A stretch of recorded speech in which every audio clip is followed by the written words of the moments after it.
तो गाइस देखो मैं खाવાનું બનાવું છું।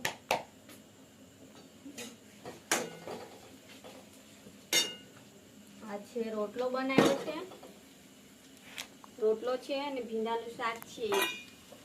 ચાલો જમવું હોય તો ટકોરું શાક કાઢીએ પછી ખાટું કરી દઈએ થોડું દહીં નાખીને।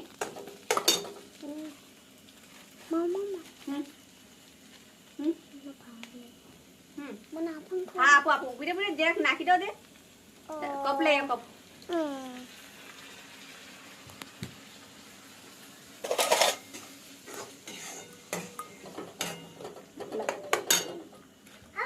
દહીં ખાવું છે દીદીને દહીં ખાવું છે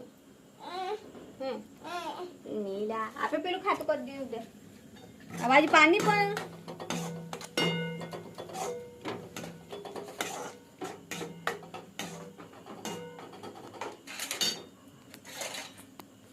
ચાલુ છે બંધ થઈ ચાલુ છે।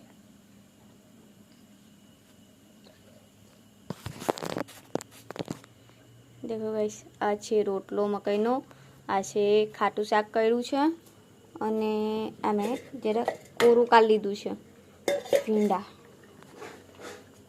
Bye bye